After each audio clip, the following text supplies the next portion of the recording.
reset this to... There we go. Alrighty. We are live. And Jace is here. Last minute replacement. We are live. A very What do you mean, I'm reasonable scratched eye resulting in pain looking at screens is a very reasonable Ruptured reason. cornea. Yeah. He's got blood coming out of his face. Have you ever damaged your eye, scratched your eye or something like that? I've not scratched my eye. I have Oof. severely damaged my eyebrow, though.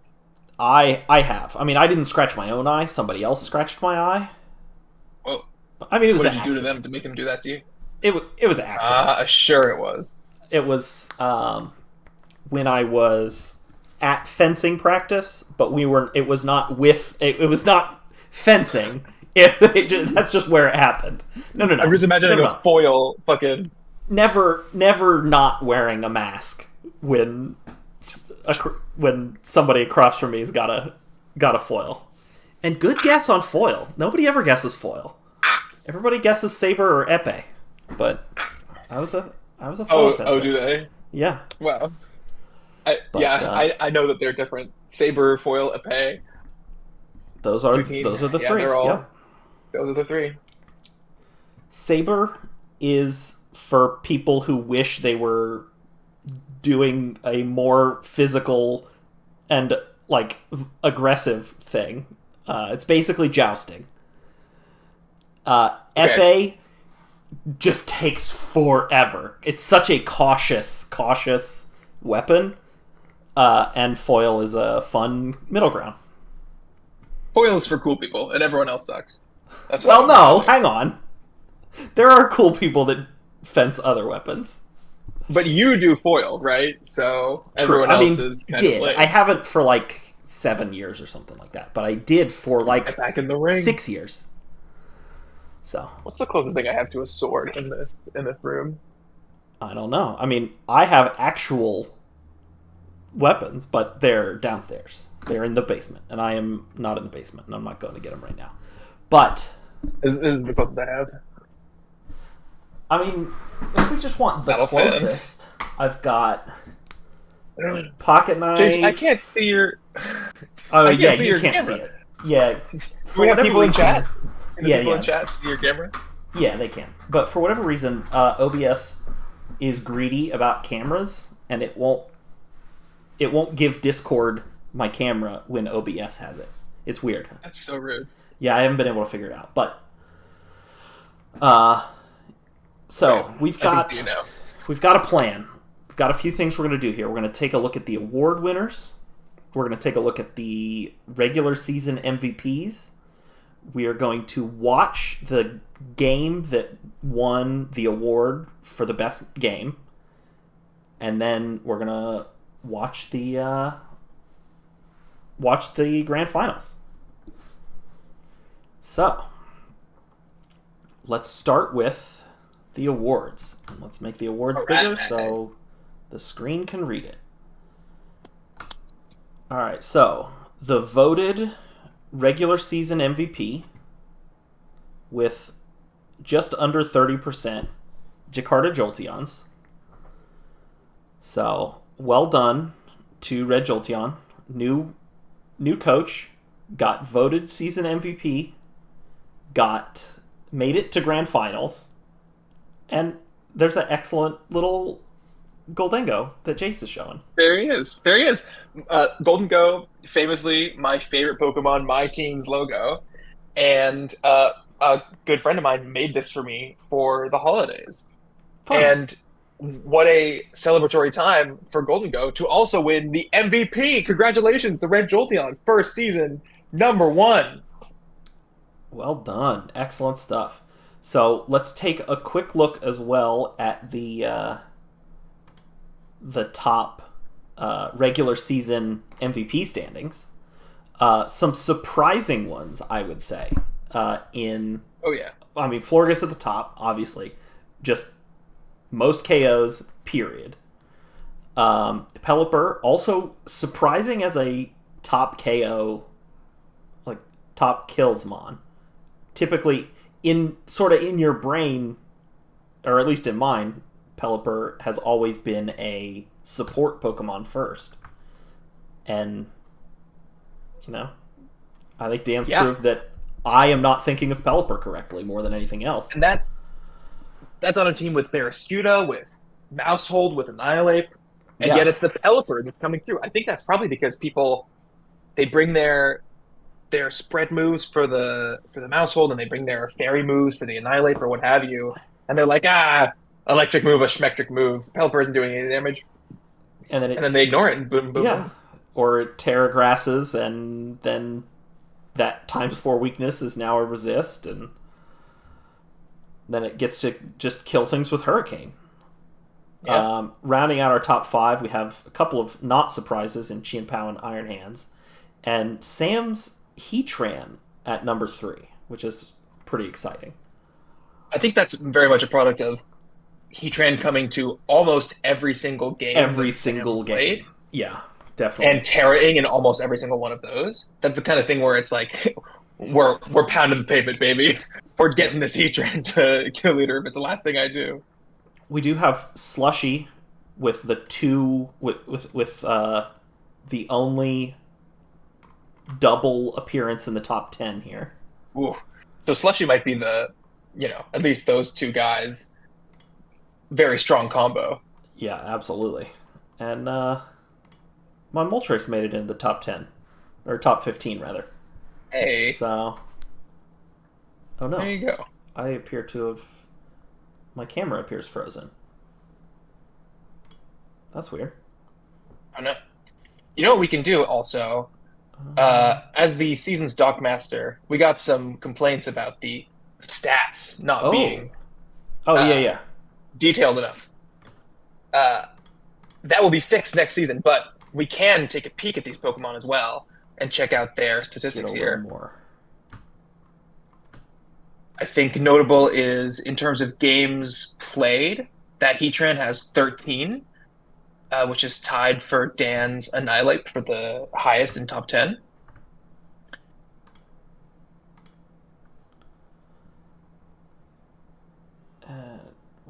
What happened to me here? I have no... Camera is frozen. Switch over. Yep. Hold on real quick. I'm going to just do a unplug. Plug it back in here.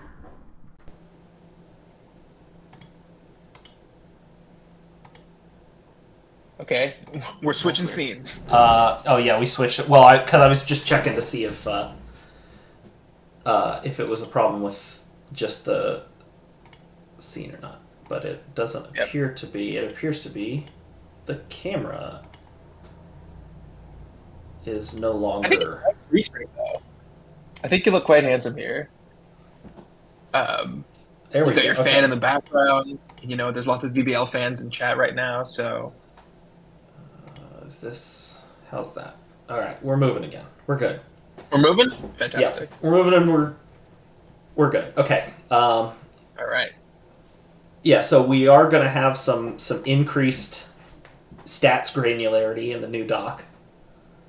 Yes. Next season. But from this season, we can also look... This Pelipper only played 9 games and got 16 kills. Wow. For a kills per game of 1.78, almost 2 kills every time it hit the field. And a KD of 4. That's crazy. That Pelipper really looks punching above its weight class. We got a 1.75 for Hisuian Sliggoo on Daddy's team, but that's a mon that came to 4, and it took 7. I mean, that's also pretty good, right? Like that's You're talking about kills per game here? Yeah, I'm looking at kills per game. I was just looking to see if anything was even close to that 1.78. And there's a couple Pokemon. Looks like Dan's Brute Bonnet and my Slacking both have an average of 2 kills per game. Oh yeah, there's a 2. There's a couple of 2s there as well. And Sukaba's Halucha. I guess the highest one with a 2 there would be my Slacking, which all the way down in terms of standings at 22 in terms of ranking, but has a 10 kills to 1 death, KD of 10, the highest in the league. Wow. And with 5 games played and 10 total kills, that is a 2 kills per game ratio. But the flip side of that is, Slacken didn't come to that many games because it's hard to justify because it makes your game plan so linear. Perhaps if I had brought it more, it would have resulted in a different season for me, but alas. All right, let's take a look at our best support mon. Not even close. Almost 50% of all votes went again to Red Jolteon's Murkrow here. So two awards, and we haven't even gotten to the actual grand finals yet. So, yeah. What a star-studded season for Red Jolteon. What a incredible debut from this new coach. Yeah, absolutely. Best build was a pretty well split. Looks like lots of people. Oh man, I hate doing this. Lots of people doing some vote for their own stuff. We do have a tie between Dan's Grassy Seed Mousehold and Steve's Terra Ghost Guillotine King Gambit as an Iron Defense Body Press Gudra counter. I have no issues with a tied best build. So, congratulations to both players. Congratulations to both players. I think both of these are Pyrrhic victories. I'm going to come in with a hot take. Guillotine King Gambit, we know why that's a Pyrrhic victory, because he's winning, and well-deserved to Steve. He gets best build every season. But also, Guillotine SMH. And Grassy Seed Mousehold, also a good build, but to me... Yeah. I think there's some other stuff here that is spicier. I think Grassy Seed Mousehold is perhaps not the most heat build, but the most, still creative and also extremely effective build. But I think all of the incredible builds from this season have a place in my heart. Yeah, the physical boost, physical defense booster energy, Sandy Shocks from Electric, also pretty. That was crazy. That beat me. Yeah. Moving on here to best duo. I don't think anybody is that surprised that even with it showing up twice and splitting its vote a little bit. Oh no, everybody. I think maybe Poppin only put it on once. Yeah, rather than having it in twice. The best duo, Jason Kodamarin. Let's go! The Mirror Universe counterparts. An unconventional win for best duo. There were it was all worth it, baby. A couple unconventional nominations for best duo. We had Abomasnow plus any Icemon from Bohm. Heatran and Terra Grass from Samax. We had obviously Jason Kodamaron, and we also had Galarian Moltres and Citrus Berry from me. So I think in terms of the winner for Pokemon, though, which deserves merit as well, that's got to be Mouseape is right there, right? Yeah, Mouseape. Yeah, absolutely. Yeah. Easy nomination. Now, did we get any votes for that Chien-Pao and Dragonite that had that kind of shared kill leader action?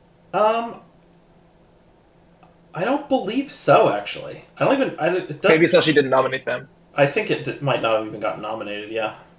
I think those mods definitely had a good argument as well, just coming through and carrying destruction. But definitely well-deserved win to the Mouseape combo for Pokemon, and the Jace Dameron combo for overall best duo. Excellent. Let's go. Excellent stuff there.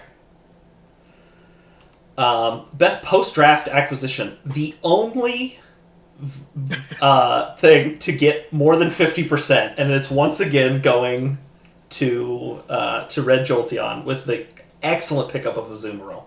I mean, it was just a powerhouse on the team the whole season. Constantly had to be scared of it. So reliable. Excellent Pokemon. That mon's the GOAT. Azumarill, having drafted it before, if you run huge power on it, absolute killer. And let's see, what did he drop for this? That was Barraskewda for Espeon, Mesprit 13 and Persian 6 for Azumarill, and Alolan Golem. So that's a Mesprit out for, what an upgrade. Yeah, that's something, all right. It was in a big series of transactions, but yeah, there it is. 3, yeah. Drop. Interesting. I mean, so I think it's worth. This was an interesting trade overall.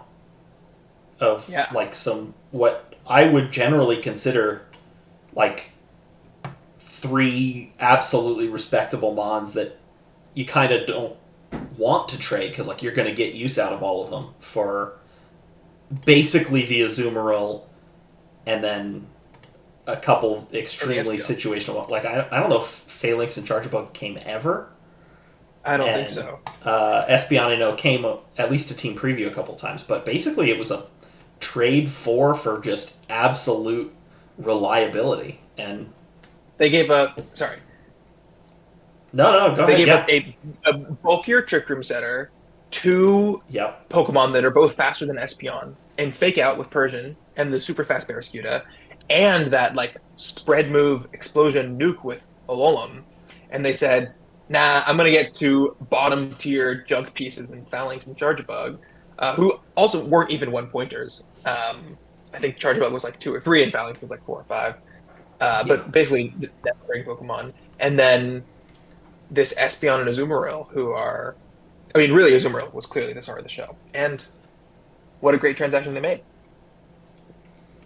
Oh, Azumarill Golden Go. The classic Jace combo. I drafted that the first season that Golden Go was draftable. Let us not forget, Golden Go, what is Golden Go countered by? Fire types, ground types, dark types. What is Azumarill really good into? Fire types, ground types, and dark types. There you go. Fantastic synergy. Next up, we've got the most entertaining game. Game 2 of Week 4 between Red Jolteon and Sakata. Red Jolteon just running away with these awards. It's been excellent. And I actually have it pulled up. We're going to watch it here after we go through the rest of these awards. We're going to watch this game. Since it was 6 weeks ago. Oh, yeah. But, do you remember any context from Game 1 that would be relevant to the mind games here? I do not. I think we're going to get... Okay. I mean, we have the replay, so we know it would, we at least know... Let's roll blind. Yeah.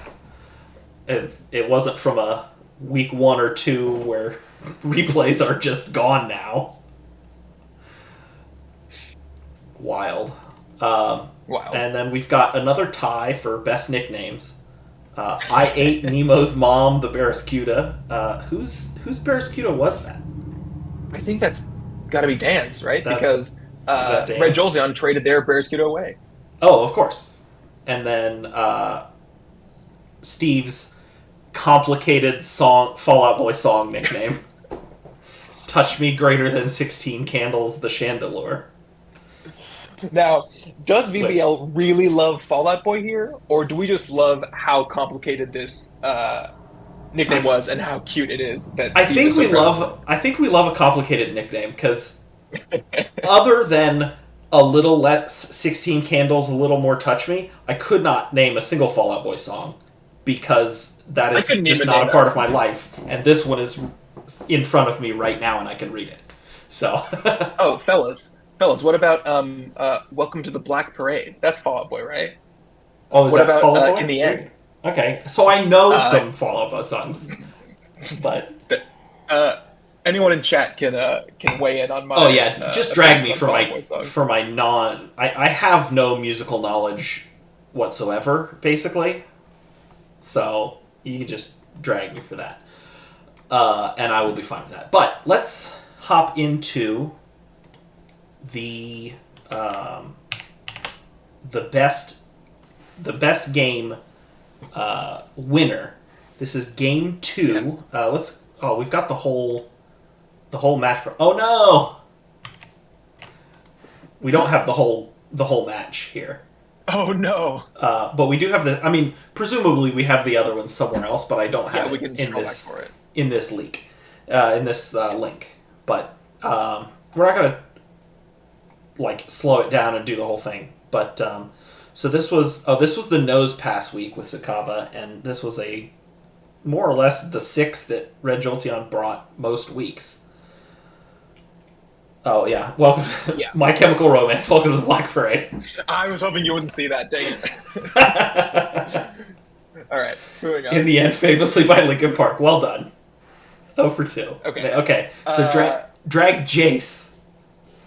Drag me, please. For terrible music knowledge, and leave me out of it. No Halucha.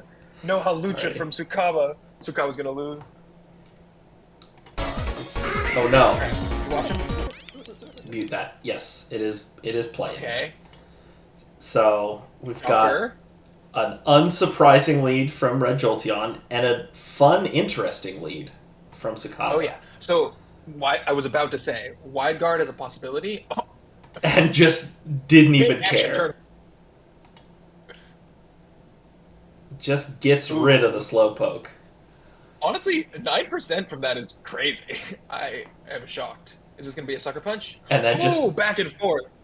Right back at it. Tailwind gets set. Terra Steel Brute Bonnet. Unless this Azumarill has close combat on it. I don't know what it's going to do. The haze. Ooh. The haze putting is respect excellent. on the nose pass. Maybe Terra Steel into Terra Steel. Rain Dance Liquidation still doesn't kill. Yeah, +2, and now that +2. Nose pass gets a KO. The Tailwind is gone. 50% with a sucker punch. Lives at -1. Lives. Oh, gets the KO on the nose pass. Nose pass. Back to 2v2, but that's in rain, so Heat Wave isn't going to do much. Oh my god. Double. Are you going to live? No. No, not quite. No way. There's no way Tsukaba pulled this out, right? I don't think so, but double crit maybe? No, it can't possibly be. You can't burn the back. Oh, the burn. And then it dies. I'll tell you what. That was a fun one. That was an exciting game. And this was a game 2, so that would have been I guess I don't know who won game 1. I guess I don't know actually, but this category of awards is always interesting because any one individual game has a tough time standing out, I think, just because there's sets that are memorable and there's the whole season is memorable for most people. But it's always fun, I think, to go back, look at our old replays and see some highlights. You know what we should do? I'm gonna say this right now. As a member of the mod team, this coming season, we should do game of the week every week of our 7 weeks, or maybe even in multiple games of the week. Have a little channel where we highlight those, and then at the end of the season, we can look back at all those and say which of the games of the week was like the best game of the season. I've been thinking about doing something like that. Just doing like a weekly half hour, like on a Monday night, look at some stuff from the previous week thing. Just do like a weekly thing. And now I'm saying it live, and other people have heard me say it. So I think that means I have to try it for this coming season, doesn't it? VBL in chat, come through. Tell us how excited you are for the coming of James doing all the work of making it happen. That will be incumbent on people being like, this is the game of the week, like this is the one to watch this week and stuff like that. But provided that happens, I think it can happen probably. We can open a nominations channel, perhaps. Say, did you bring a set that was really good that you want to show off for Heat of the Week, and did you have a really exciting set that we should watch on stream? That would be fun. The league, World Pokemon Federation, a huge league that I used to be a moderator of, where Keith is a commissioner, does weekly write-ups of every league. They go over like the most Heat stuff and the most impressive games and the most exciting ones to watch. We don't have that kind of manpower, but it's a good idea. Yeah, I think maybe we can make something happen about that. All right, let's take a look at this matchup here. We've got. It's super zoomed in. Whoa. So we've got the 2 conference champions. Oh yeah, I got some real spice on the matchup sheet this week. Okay. I'm making my opinions known. If Dan brings Wigglytuff, he's forfeiting the match. Well, there's no intimidating on Red Jolteon's team. Wigglytuff is so bad. I can't imagine it comes. Oh, I mean, it's so bad. the fairy type is not terrible, actually. Like, other than the Golden Go, it's not terrible. But Wigglytuff is so bad that it would just be a throw. Wigglytuff, fantastic in low tier VGC, especially if you Dynamax it and somebody party shots into your Dynamax Wigglytuff, which is an experience I had. Yeah, that sounds like maybe something. I'm really hoping for the camera up mirror here, so I've got my hopeful smiley face on both of those. But I'm the weather, I think, is going to be important, right? We got multiple auto weather setters, and I think Sunny Day might be something useful for Red Jolteon to bring here. Or just some kind of. I mean, I think Sunny Day is probably the best one to bring, but just some weather on Murkrow to turn off potential rain, I think could be pretty excellent. That would be boosting the Brute Bonnet. It would potentially boost the Brute Bonnet, but like there's a lot of things that are kind of scary for Brute Bonnet, right? In multiple, true, it may not even come. You know, fairy plus maybe some fighting coverage plus multiple ice types. Like Brute Bonnet might not even come, so. I think that might be a calculated risk, and also maybe I'm talking out of my ass. I've been known to do that before, but I mean, on Dan's side, it's really, I mean, it's the Mouse Ape. How do you deal with it? And then Pelipper comes in and takes the KOs. There's the huge offensive threat at Pelipper. Let's go. There's gonna be, there's potentially gonna be some mind games. I think maybe a Trick Room could be kind of fun for Dan, but again, I think it's just going to be speed control is going to happen via things like Follow Me and control of the weather and priority and Tailwind and stuff like that. I think it's going to be maybe some priority. So we might see some Ice Shards and some Aqua Jets out of Red Jolteon.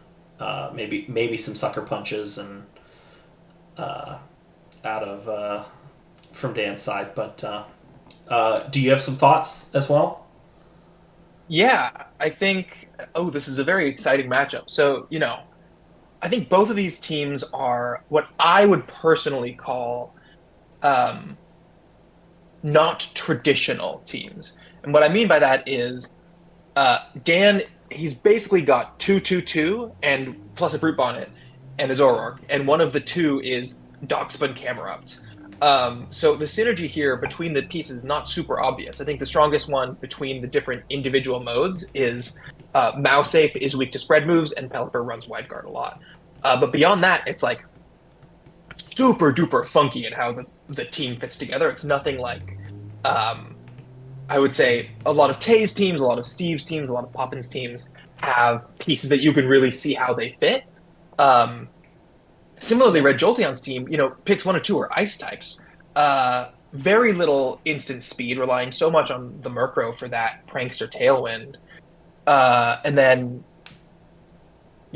I think Red Jolteon's team has a Fairy Dragon Steel core that it's built around and has a Firewater Grass core, but is missing stuff like, well, it does have a ground type actually in the Camerupt, but it's missing stuff like an electric type. I think real there's a few electric type. Different roles. Oh, there's a charger. It does. It also, but yeah.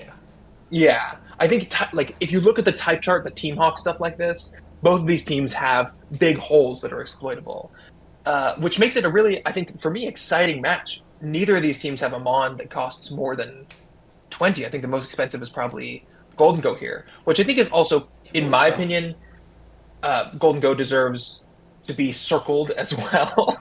Yeah, because very specifically. Make It Rain gets around Mouse holds Wide Guard, and it has Thunderbolt for the Pelipper.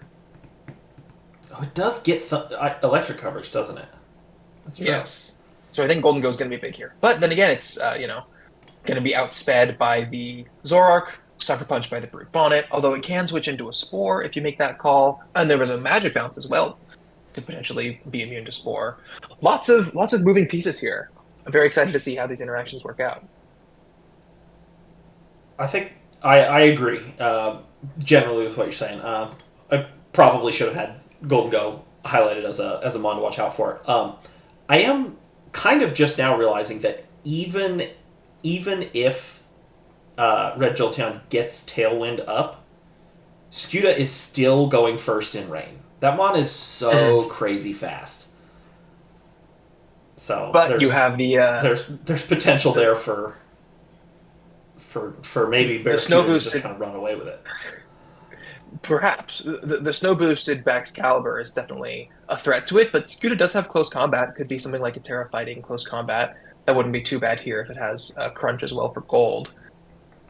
Tailwind plus Sunny Day is what it would have to be to get around the Scuda, but Scuda hasn't been huge for Dan this season. It's really been mainly Mouseape and Pelipper. So yeah, Pelipper often comes without Scuda even showing up to team preview.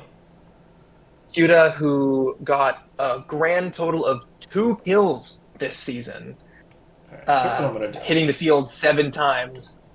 We're just gonna make that little rain cloud a little smaller there. Fewer kills than your Tinkaton, fewer kills than Politoed from Purple Rain's team, fewer kills than Jay Ballstar's Thwacky. Oh, fewer kills than Electric's Arctivax. Anyways. Alrighty, let's go ahead and take a look at this battle. Let's see what they brought. Alrighty. We've got, here in game 1, we've got Mouseape, not a surprise. Zoroark, not a surprise. Pelipper, not a surprise. We do have the Bearscuda, and then Brute Bonnet as the 6th there. So we're not seeing either of the fairies, no Gothita, no Camerupt. No Camerupt on either side. No Camerupt on either side, so definitely no Camerupt on the logo. Tragic. What? You can't say. You can't say definitely. Come on. Camerupt made it to both grand. Camerupt is okay. I'll be quiet. Okay, so maybe if we put 3 Pokemon on the final graphic, one of them has to be Camerupt. And no Wigglytuff, so not a throw. Well done, Dan. Shocker. This is very much, I would say, top 6 behavior. Who is even really left behind? That's shocking. I think if these teams have a top 6, it would be these 6.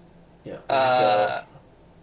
Yep, that's real quick Red Jolteon's 6 most expensive no Pokemon. Phalanx, no Camerupt from Red Jolteon, but dang, no Phalanx. I mean, and then the most expensive Pokemon left behind on Dan's team, similarly, would be the Darkspun and Camerupt. Yeah. So both teams basically just bringing their 6 most expensive Pokemon. They're saying, this is the team with the most value I can bring. I'm not screwing around. I'm not doing any memes. Let's see. Alrighty, let's see this. These leads here. Any thoughts on leads? I mean, Mouseape always pretty likely. Murkrow plus something offensive, always pretty likely from Red Jolteon. I think it's possible. Golden Go's a tricky lead here because it's not going to be able to one-hit KO that Annihilate, and the Rage Fist is going to KO it back, and you can't really. Oh no, we're losing audio here from you. Oh, from me? Yep. Hold on. Well, it's back and clear again now. Oh, strange. But sorry. Yeah. It might be my internet at this point. I'm streaming to YouTube and taking your Discord video and audio. That makes sense. It could be on my end. I do kind of have a beefy rig, but we're at the mercy of. I love me a beefy rig. I had a beefy rig for dinner this morning. We're at the mercy of AT&T a little bit here in terms of how fat the pipes are. Okay, so speaking of fat pipes, Bearscuda does not look great here to me at all. I think it's good into if Red Jolteon decided to bring that Camerupt or that Phalanx, but you got 3 water resists here, and Bearscuda learns about 2 moves, one of them being Liquidation. I guess between Liquidation and Close Combat, there's only the Azumarill as a resist, so you got to assume Poison Jab is here. But that means, if Barraskewda, it's not going to be a choice item, so it's probably going to get lowered, weakened by its life orb. I think it might make more sense as a cleanup guy in the back. So yeah, I think this is, for my money, there's a lot of sense in just doing the. Oh, are we okay? My video's just. There we go. It's okay. Working again. Well, I think there's a lot of value in the Mouse Ape lead, but these dark types are good into the Golden Go, so it's interesting. Yeah. All right. Let's. I think it's worth noting. Oh, no, I was just gonna say let's start. Let's see what leads. See what leads we've got. But go ahead. All right. Oh, I was just gonna say, I myself always reorder my Pokemon by price or by the order I drafted them in. So my opponent cannot infer anything from the order in which I put them on the builder.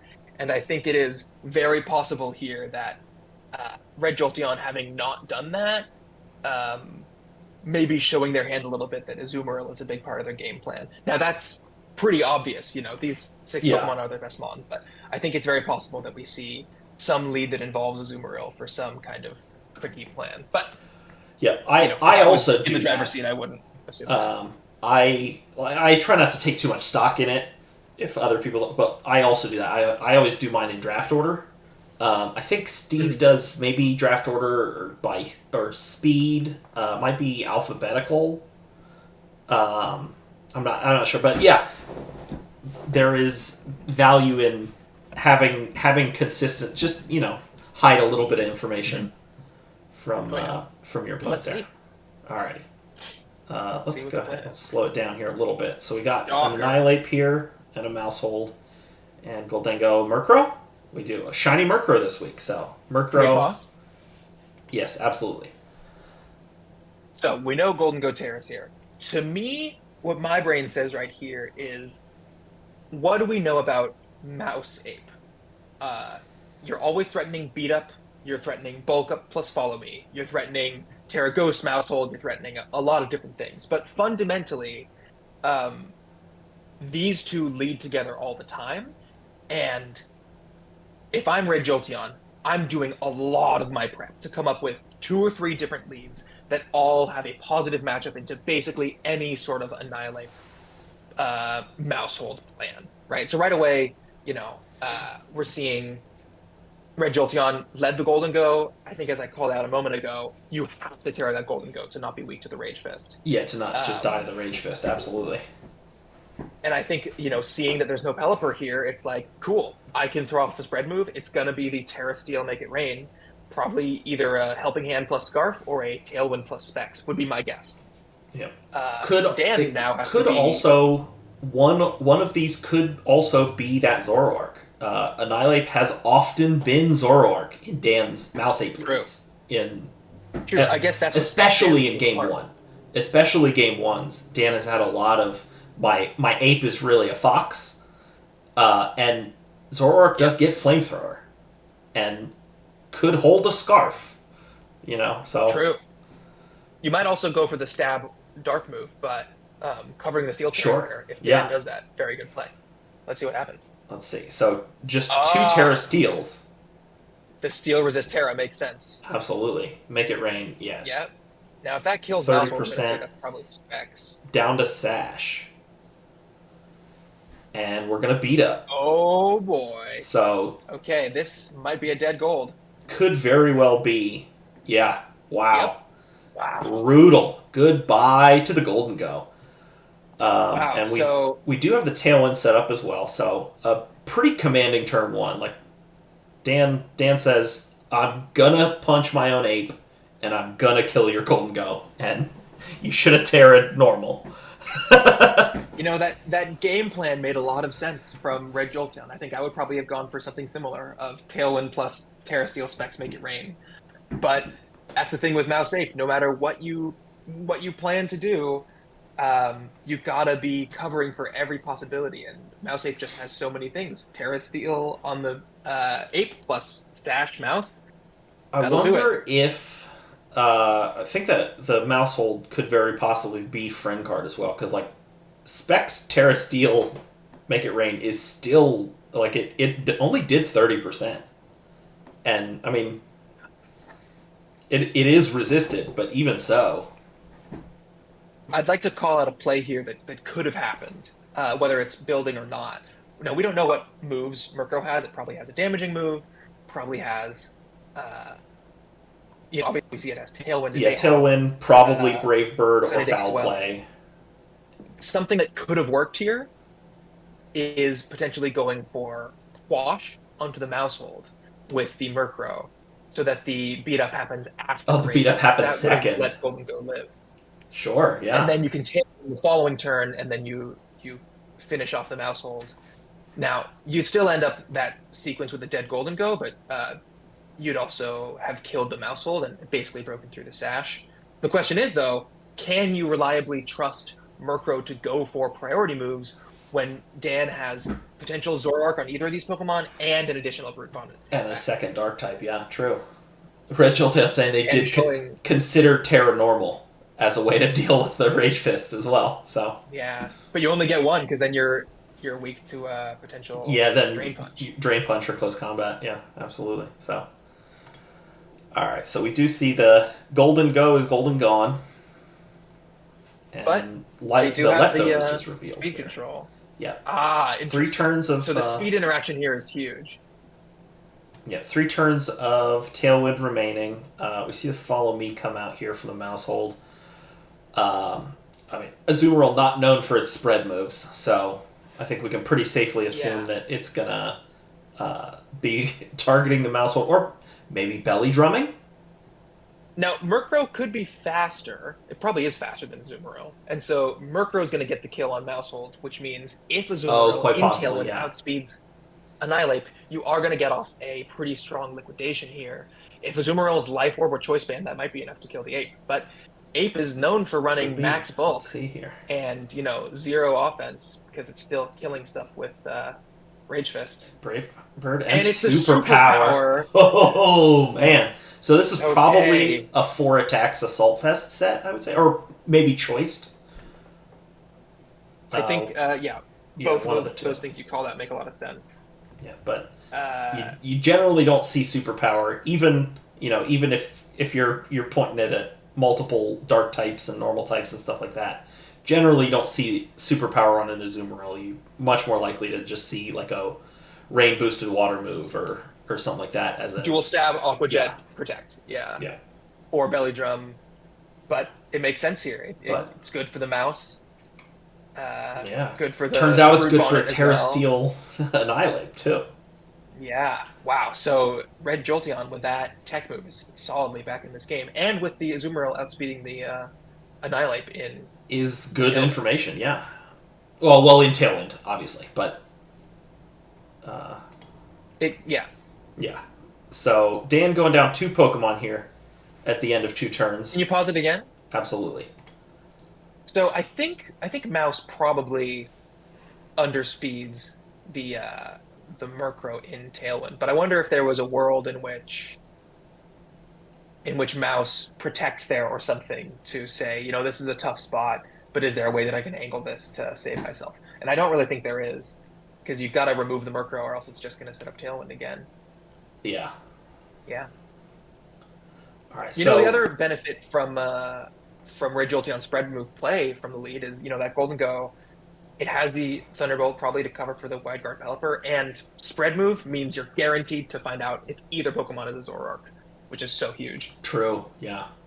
Which ranched me when I faced Dan, so. Mm-hmm. So we do have Barraskewda here, probably Swift Swim. Just because there's not a lot of redirection happening on Red Jolteon's side. So Skewda will be going first, but I mean, it's strong, but it's strong and it's rain boosted, but is it gonna be able to kill this Murkrow? And then Red Jolteon has one guy in the back. True, we still have an unknown. Could be an Abomasnow just as a weather fight. Could be Baxcalibur for more damage. Not that Abomasnow can't put out damage, but I think it's one of the two, Abomasnow or Bax. And Bax generally going to be better without if you're just choosing one as the Backmon, But I think Abomasnow might be better here as a switch into the potential move coming out from Barraskewda into that Azumarill. Yep, and although if it's a poison jab, reset the Azumarill's stats as well. Could maybe see a haze to reset the superpower drops. That could be pretty sick. Ah, now that's a strategy. Let's see what happens. Maybe write that one down for whoever drafts Murkrow next season. And we do see the backs come in as a fourth. So Rain's going to be up, and it's dual speed control on the Murkrow. Love that. Wow. Looks like Red Jolteon can also see that 136 is a very big number. And when it gets doubled, you need to cut it back down so that even in that tailwind we're moving first. And yeah, the liquidation in the rain, not enough. It is Life Orb. But we do get a defense drop from Murkrow. Not that it was living a second hit anyway. It might have lived in Aqua Jet, perhaps. Sure, Barraskewda being Life Orb probably very has likely that. Not now. Yeah. Bax comes in, takes 52%, but 48 ain't zero. So. Hey, but think about this: 52%. That's a 2-hit KO from Pelipper. Pelipper and Barraskewda are both threatening one-hit knockouts onto Baxcalibur. Murkrow maybe has a knockout potential on Barraskewda if its last move is Foul Play. Thunderwave, Tailwind, Brave Bird, Thunderwave, Foul Tailwind. Play. But, if Dan gets a Protect read correct here, this Baxcalibur's Glaive Rush could bonk, and then it could get blown up by the partner. True. Yeah. Let's see what we got here. Another switch. Murkrow switch out. Really? Murkrow switch out. Potentially not sure I understand that play. To save a second Tailwind. That covers for an Aqua Jet from the Barraskewda, perhaps. Yeah. But if Barraskewda protects here... Which is exactly what we see. And Glaive Rush not killing the Pelipper. But the Pelipper targeting Azumarill. Still in a pretty decent position, honestly, on both sides. Like, both players need to play very well to be in the better position here. I mean, Red Jolteon... this Murkrow... Sorry. Right, yeah, I mean, Red Jolteon does have the Pokemon advantage, but all three Mons are in rough shape, and Bax basically has to protect or die this turn, because the Tailwind ends here. And so, Skewda probably faster, even paralyzed. And there's a lot of turns of Rains left. Yeah, I mean, this paralyzed Barraskewda could be coming through with some serious work. There is a possibility of Aqua Jet kill into Pelipper. So, or Ice Shard Pelipper. Kills the Para, and a full para on the Barraskewda. Love those Thunderwave. Remember when Thunderwave never missed and Paralysis was a 75% speed reduction? And how it's still really good? Yeah. We should do a season where we just ban Thunderwave, honestly. Thunderwave and Glare. And I thought you were going to say we should do a Gen 7 season from before the Thunderwave nerfs. No! I'm going the opposite direction. I want to think for a second, though. If this Barraskewda got a hit off, Poison Jab into Azumarill probably kills. Close combat into Baxcalibur does too. But if you close combat into Bax, you die to the follow-up... double up, you can only kill one of them. Yeah, and you drop your defenses. But if you Poison Jab into Azumarill here, at the end of the day, I bet you a Murkrow, Brave Bird, plus an Ice Shard from Baxcalibur, plus the Life Orb chip that the Barraskewda would have taken would have been enough to finish it off, because Barraskewda has paper-thin defenses. Yeah, but that is... without that para, if you finish off Azu here, it might be a close game. And... Whoa! Oh my god. Whoa! That's not a hit I was expecting. I mean, Azumarill's very strong. Barraskewda is pretty weak, and it is in the rain. But even so, that was... Whoa. So, by my calculations... it's got to be banded then, right? If that's zero bulk Barraskewda, that liquidation still doesn't kill. So it's got to be a boosting item on Azumarill. Mystic Water could would get that role versus a 0 bulk Barraskewda. But why would you run? Well, I guess Barraskewda doesn't really need its bulk. Could be max speed, but I think we saw the Azumarill switch out after that superpower, which was a somewhat perplexing play. So I think that basically, if I'm Dan, I say I'm pretty solidly sure that is a choice banned Azumarill. Yeah, I think so as well. And Red Jolteon takes game Red 1. Jolteon confirms. With only one Pokemon down. Wow. Tough turn 1, but getting off 150% on the team with that Golden Go turns out to be enough. Yeah. Let the Azumarill pick off the ape with the superpower. Alrighty, so game 2. What kind of adjustments do we think we want to see from both players? I think that Make It Rain is pretty scary. Yeah, I'm happy to see a Mouse Ape lead again and just maybe play it a little more conservatively. Maybe it's really a Zoroark in one of those spots, and you just hit him with a double attack. I'd be interested to know. I mean, we did see Beat Up and Follow Me, so it's probably not. It's probably Friend Guard and not Technician, although it's doing such a tiny amount of damage to the ape anyway that it could still be Technician Pop Bomb. I think you got to. Oh, but we saw Sash, so we know it's not Wide Lens. Yeah, it's definitely, I think, Friend Guard fully supported. Yeah. Might have Taunt, because what else do you run besides Beat Up, Follow Me, Super Fang or Protect. Super Fang or Protect. Yeah, I think Protect is more likely. Yeah. I think what you got to ask here is, okay, Pranks or Tailwind, absolutely oppressive in Gen 9. Yeah, it's so good. And Red Jolteon's got a great Pokemon into this matchup. A Terra Steel, likely Specs Golden Go, is still going to 1-hit KO the Barraskewda. So really your only lead that can take that is the Terra on the Annihilate and potentially a Pelipper. And, threatening Wide Guard. Pelipper as well. Wide Guard. And also just Wide Guard, being a solid resist, right? Like a bulky water type. Exactly. If you lead that Pelipper, you've got to be aware that Tailwind plus Thunderbolt could be coming out here from the Golden Go. Now, you could Terra your Pelipper into something like Terra Dragon or Terra Ground.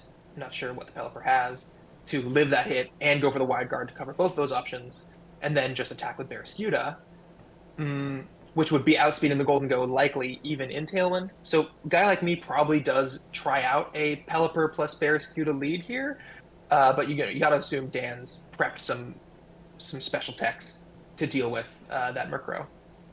Could be something as well, like a Barraskewda lead with Pelipper in the back to switch it in if it looks good, or it could be a bluffed Barraskewda as Zoroark bluffing the switch in to try and. I mean, I don't know what level of chess Dan is trying to play here. If I'm just maybe a little bit lost in the Zoroark illusion nonsense, but I think the trick with Zoroark, having drafted Zoroark a few times in my life, it's best when you're forcing your opponent into making defensive plays that they think are safe and end up being not safe. Yeah. But here, I think Dan is on the back foot because Murkrow gaining the guaranteed speed advantage and Barraskewda just not really being quite threatening enough versus a Terra Steel Golden Go. A Life Orb Crunch may seal the deal from an Adamant Barraskewda versus a Golden Go, but you can't safely crunch into that or safely close combat into it when that Terra Steel is likely. So maybe Dan says, I'll go for Zoroark, basically bait out the Terra on Golden Go and hope that that's enough, but I'm not sure that it would be. Yeah, I don't think it's very likely that we see the Brute Bonnet. We confirmed a Brave Bird out of Murkrow. That's going to do 45% or so to it. It just seems a little hostile. We saw the superpower on the Azumarill. Now, a Terra multiple Fire ice Brute Bonnet types could be interesting. A Brute Bonnet likes to go for Terra Fire. That would allow it to resist the Ice Shard. It would allow it to Terra Blast and blow up the Abomasnow, and obviously resist the sure. Make It Rain. But then you make yourself weak to Azumarill. Then you're still in a rough position versus that Azumarill. Yeah.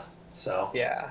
You know what? The thing is, you can take one play rough if you Terrafire and then blow it up with Seed Bomb. But you got to be calling your protects right. You got to have the speed advantage for the following turn if the Seed Bomb doesn't kill, which it probably doesn't, unless you're booster attack. But even then, Azumarill likes to have a lot of bulk. Let's see. Let's see what they adjust. I think we're probably pretty likely to see the same 4 from both players. After, like, at the end of this discussion, it is probably the same 4, and they just need to, Dan needs to play differently, and Red Jolteon needs to play tight. Yeah. Well, the one thing is, like, because we know that Zoroark isn't Sash, it's going to be tough to justify bringing something other than the mouse. Yeah. I think protects are going to be big this game. Let's see what we got. All right. So we see a Mouse Ape again, and we see Murkrow. Do we? And Golden Go. Wow. Same leads, same Terra. Same Terra. Potentially, I mean, does it just go the same? I don't know. So if see Mouse Terra Steel from Annihilate again. Tailwind is again. It going to be the same turn? Make it rain. So it's the same turn. It's very possibly the exact same turn. Beat up. Wow. Very interesting. So I think very notable. Red Jolteon was not willing to risk going for Thunder Wave into Mousehold, which I think would have been a better play here. Now Red Jolteon or not Terraing the Gold Go. Yeah, like even knowing that the Rage Fist still kills, like, do you just not Terra instead? Yeah. Terra. Are we watching? Yeah, because they're on. Oh, it's game 2. Yeah, totally. Terraing there is a really curious play. Red Jolteon is in chat. I would love to hear Red Jolteon's reasoning there. I think probably Red Jolteon is saying, you know what? I won last game. You're on the back foot. Yeah. You brought Zoroark. You Blake and first. Dan said, yeah. Dan said, nope, no Zoroark here. All right, so the Azumarill comes in again. Barraskewda comes in. We're going to save the Mousehold this time. Saving the Mousehold. You got to assume that Ape is going to protect if it has it. Yeah, quite possibly. Because, I mean, otherwise the Azumarill is just going to kill it again. Maybe a double switch? We see a double switch, yeah. Really interesting. The rain setup. What is Murkrow going to go for? Brave Bird crit. Oh my god! Whoa, this Brave Bird's... This Murkrow's never looked so good. This is why... that's crazy. This is why Barraskewda is so bad. It's why it's gotten no kills, because it keeps getting full parried and critted. You know what's funny is a Murkrow just going for foul play has a 62.5% chance to 1-KO this Barraskewda straight up. And Brave Bird... Does the crit maybe not even matter? I'm calculating it right now. Okay. So here's the roll. I'm sending it to you in Discord. Maybe, I don't know if that'll show up. If that's a 0 attack Murkrow on a crit, it has a chance, but it's got to be 0 bulk Barraskewda. And we don't know what Dan's running. Do we have the paste? I did get it sent to me. I haven't looked at it, though. Let me just... I think we have to know for this. So it's 87.5% chance to KO. No, Dan has not sent me a paste. He sent me a message saying he's out, but I have Red Jolteon's paste though. Okay, let's see what Murkrow is running.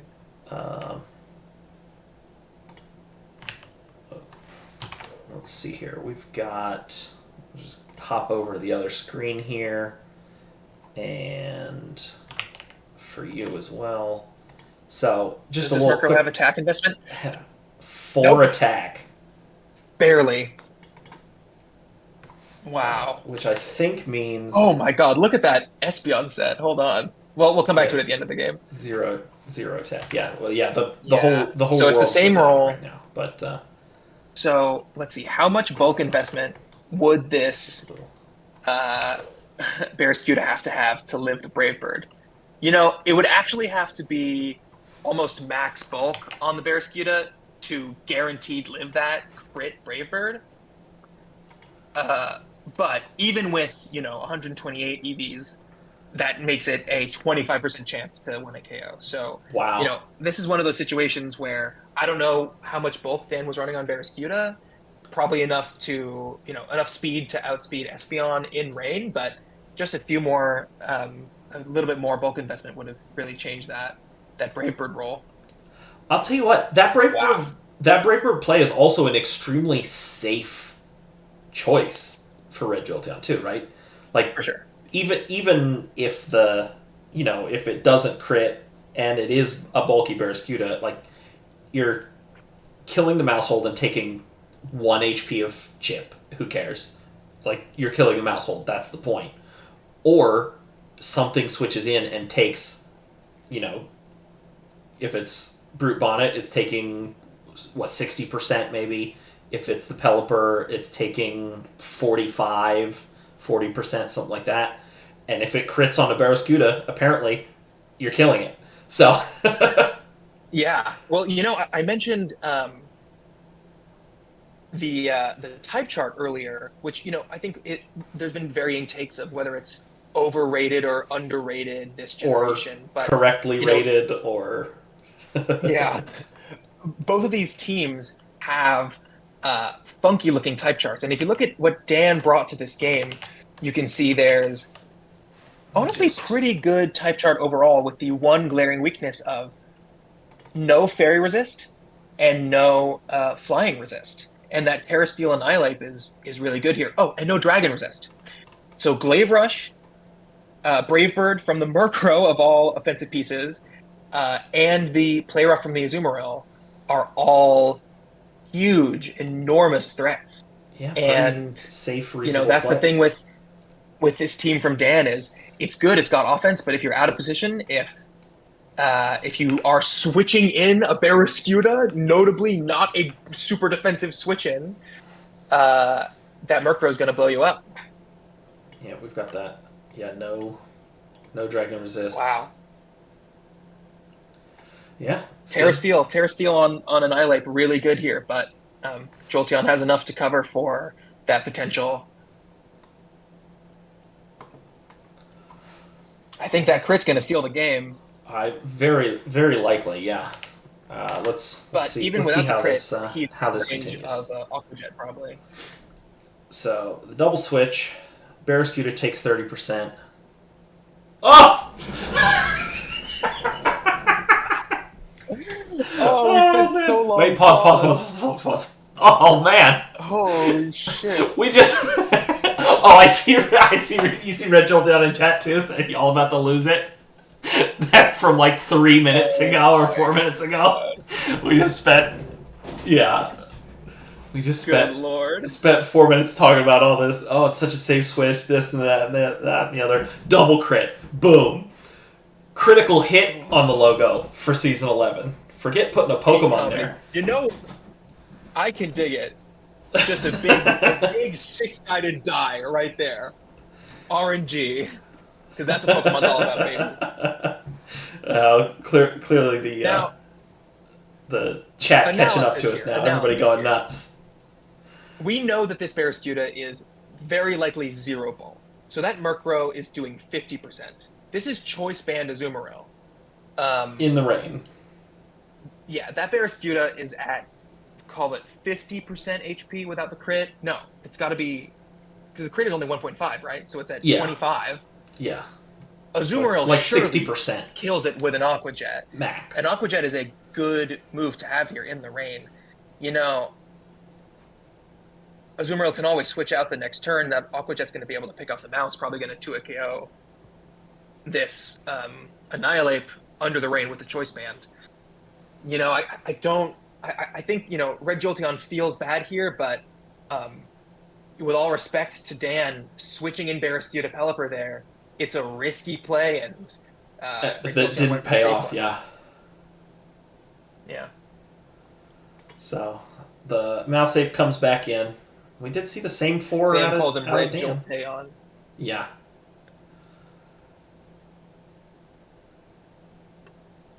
Protect into it, and just doing 60% in the rain there.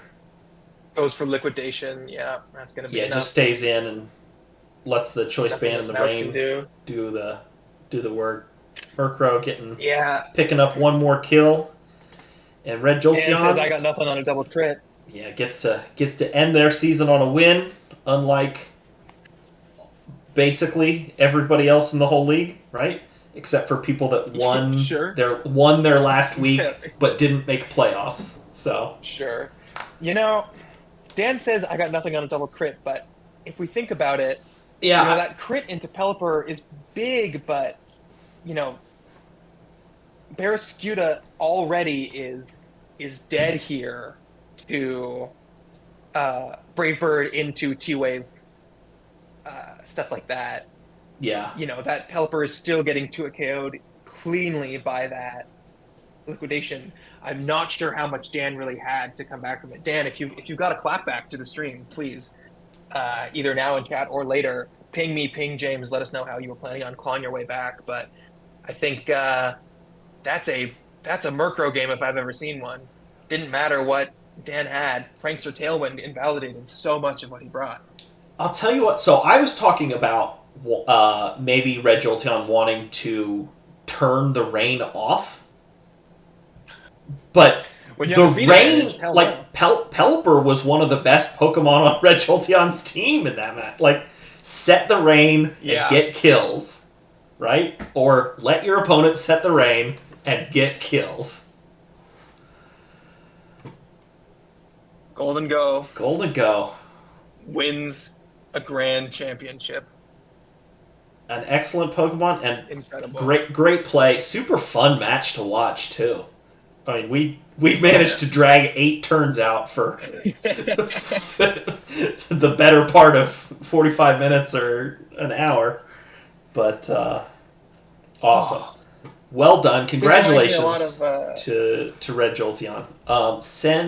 So Red Jolteon, you are new here. You get to pick a custom color for your name for being a champion. So figure out the color you want. Send Sam a hex code, and he'll change that for you. We do have some end of season announcements to do as well. We've got a season 12 doc ready for feedback. We do. Okay. So the reason that James says ready for feedback is this. Last season was my first season being the doc master for VBL. There's a lot of things that were changed from the previous season's doc that I made that were unpopular changes, and I've sought to address all of them. That's why I asked for feedback in the end of season feedback form on the doc, because I know there's a lot of things people wanted to see differently. I think I have addressed every single complaint people had, including performance issues. So check out the doc. Let me know if there's stuff you'd still like to see. It is a working document, and we can always make changes to it. Next thing, we're going to have a Season 12 apps link here this evening available as well for people to start filling that in. Looking at probably doing a draft in the Season 12 draft and probably start it in like 2 or 3 weeks. We like to keep things moving pretty quickly, have a small amount of downtime. If anybody, we haven't done it for a long time. We used to do a lot more in-between season tournaments. If anybody's got an idea for a fun tournament, post those. There's a tournament participant role, so that you can assign yourself to. So if you want to get notified of any tournament ideas that people have, that's a possibility that maybe we could do. I think there's interest. There should be, even though I know there isn't, there should be interest in a Gen 8. Every Pokemon has not skill swap.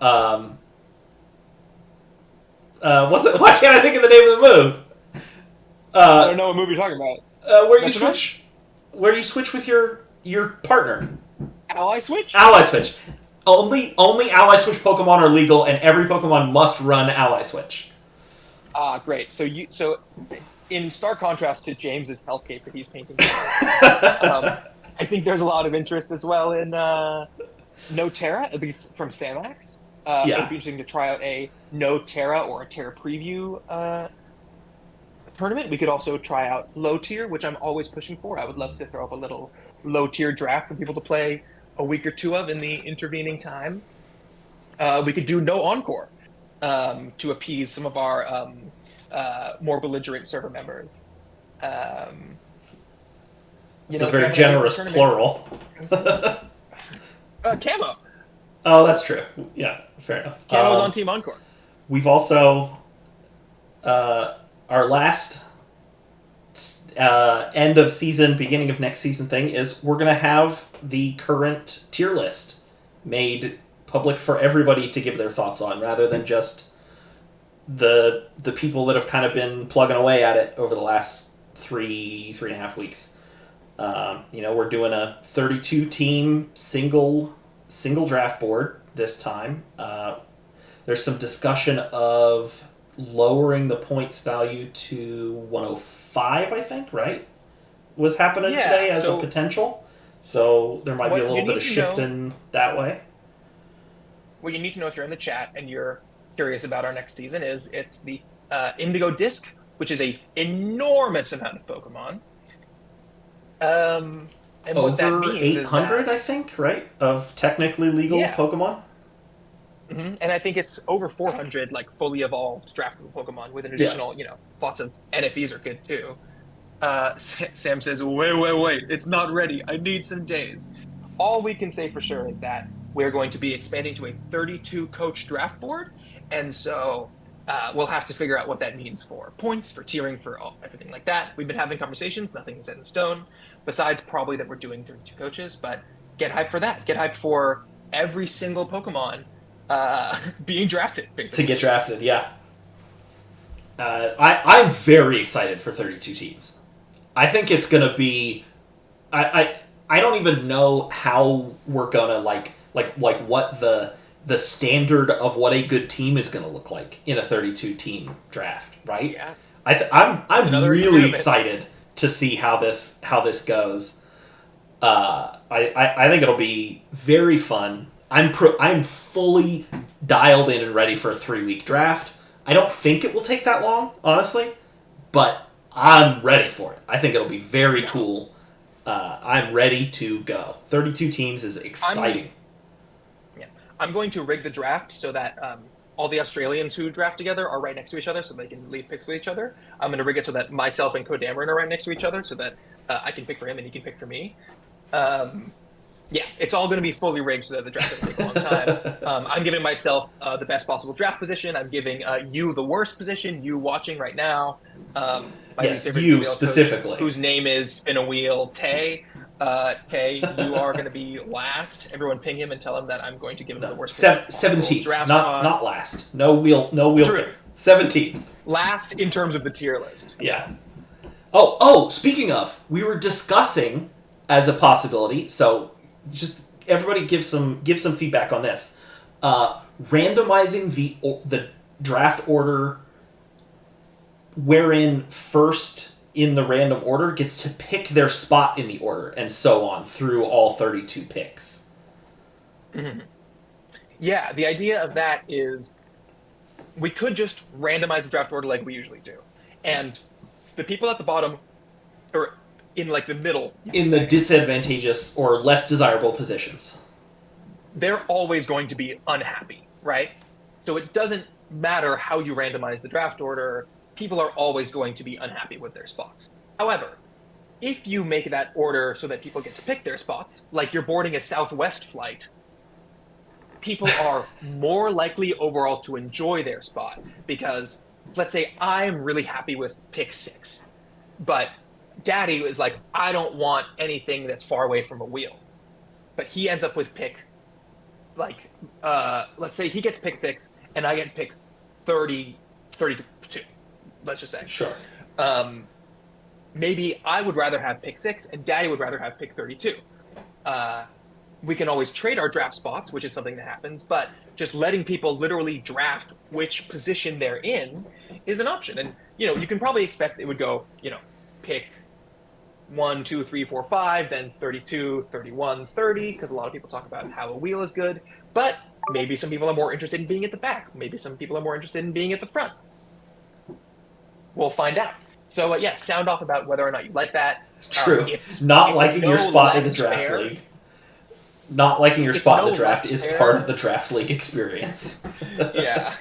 It's just as fair as just randomly deciding them, except more people are satisfied. Now, maybe that makes it more frustrating for those who are unsatisfied to see that a lot of people are satisfied compared to a regular draft order where everyone is kind of unsatisfied, but let us know what you think. Everyone but literal last pick at least gets some say in where they're drafting. Yeah. Which is more... Unless... Which is more than with a random draft. And there's no way that the last pick not getting that is worse net unfun than everyone else's. So I think it's an interesting. There are some interesting. mods might be willing to say, you can have my draft spot if they get higher from the butt person. If the person at the very end is throwing a real fit about it, but everyone in VBL has a good attitude, anyways. Yeah, we got a bunch of coolios around here. All right, we're hour and 20 minutes into watching 8 turns of Pokemon. So let's, I think, sign it off for the evening. Thanks, Jace, for showing up, and Daddy, I hope your eyeball heals, because that's a rough one. Seriously. All right. Alrighty, take it easy. Good night, everybody.